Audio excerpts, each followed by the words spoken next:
comprendre pour pouvoir régler un problème, c'est d'abord de comprendre d'où vient le problème.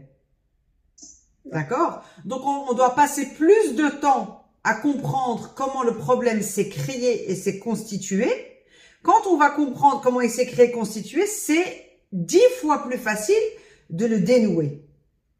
D'accord? Ok? Donc, c'est cette partie-là qui est la plus importante. Ok? D'ailleurs, moi, j'aime bien utiliser le nom de, pas de coach, mais de préparateur mental, parce qu'en fait, on doit se préparer aux bonnes nouvelles. D'accord? Et se déprogrammer des mauvaises nouvelles et de la difficulté. Exactement. D'accord? Ok, très bien. Je vais te faire des petits dessins pour que tu comprennes, en fait, qu'est-ce qui s'est passé avec le tawakkul. Ok. Alors, on va faire un beau dessin. Ça, c'était toi quand tu étais petite. Ok, ici, avec ton petit cœur. Ton cœur, il est là, le cœur. Exactement. Voilà, le cœur qui était rempli, très positif. Voilà, ok? Exactement. C'est bon? Ouais. Voilà, quand tu étais petite, plus ou moins, jusqu'à l'âge de 5 ans, eh ben, tu étais dans le tawakkul, dans l'istislam, dans l'yaqin, dans tout ce que tu veux, d'accord? Parce que ton cerveau, en science, on va appeler ça neuroplasticité, ça veut dire que le cerveau, il est plastique, mais en islam, chez les musulmans, on va appeler ça malaïka, kangoulou drisghir malaïka, qalbo biad, d'accord? C'est quoi qalbo biad? Ben, ça veut dire tout ce que ça veut dire, c'est qu'il était encore propre. D'accord? Donc, comme il était encore propre, le tawakkul, quand il recevait des informations du divin, ça passait directement, la connexion était parfaite. C'est bon? Très bien. C'est ce qui fait qu'un enfant, subhanallah, va pas sauter par la fenêtre, il va pas mettre la main dans la gueule d'un loup, j'allais dire d'un chien, parce que c'est son instinct. D'accord? Avec l'instinct, l'intuition qui est connectée avec Dieu, moi je vais l'appeler Madame Miel. Ok, Madame Miel, Moulet L'Assel. C'est très important parce que il faut pas qu'on utilise des mots qui soient soit scientifiques, soit islamiques, parce qu'après notre cerveau, il part dans des croyances. Donc, je prends des mots, valeur absolue. Voilà, on reste neutre. Très bien, voilà. Donc, Madame Miel, c'est elle qui dirigeait ta vie, plus ou moins jusqu'à 5 ans. Très bien. Imagine que là, tu étais au 4e étage. Comme ça, tu vas bien visualiser ce qui se passe, ok? Donc, comme dans les cieux, mais sur Terre, on était au 4e étage, tout est beau. Ensuite, qu'est-ce qui se passe? Avec le temps, tu vas assimiler, sans le faire exprès évidemment, le mot, je vais le marquer iPad, comme ça va être facile pour toi à retenir, c'est les inquiétudes, les peurs, les angoisses et les doutes. Ok? Angoisse et les doutes. Voilà. De qui? Tu les as enregistrés de papa, maman, l'école, la télévision et les réseaux sociaux. D'accord?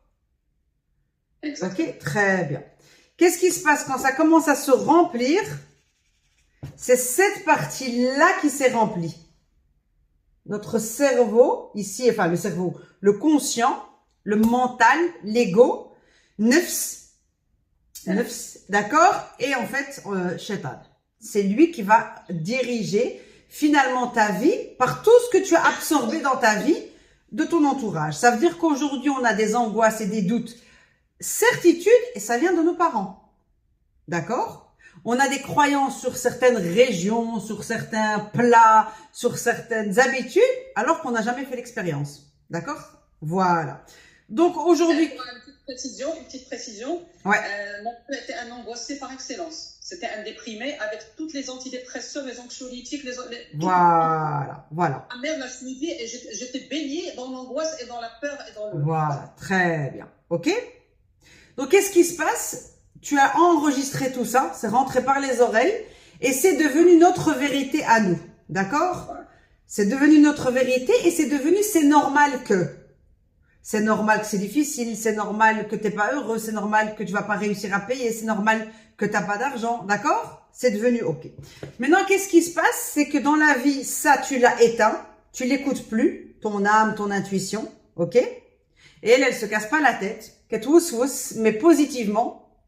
Si tu veux pas l'écouter, y a pas de problème. Mais comme tu l'écoutes plus, enfin, on l'écoute plus depuis plus de 40 ans, elle ne fait pas d'effort pour nous donner la bonne voie. D'accord?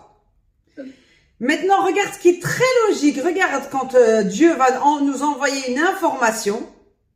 Ça va venir par là, mais ça vient pas direct par là. Ça vient par là. Donc, ton mental, direct, il le bloque. Il bloque, exactement. Très bien. On ne croit plus en la facilité. Kun fayakun, sahla, tawakkal ala Allah, rizq biyadillah. On le dit, mais on n'y croit plus. Très bien. On le dit, mais j'arrive pas à l'appliquer sur le terrain, quoi. Merci, très bien. Alors, tu étais au 4e étage, comme je t'ai dit. Tu étais au 4e étage. C'est quand tu étais connecté à ton cœur, à ton âme, Malaika. Et puis, tu es descendu. Ok, tu vas chuter. Ok, iPad. Facile à retenir. Pour tomber au rez-de-chaussée. Voilà. Ouais, rez-de-chaussée. Très bien. Je suis gentille, j'ai pas dit la cave. Oui. Alors, je vais te dire une chose. Les gens qui sont à la cave, c'est des gens qui chercheront jamais à s'en sortir. Ça existe.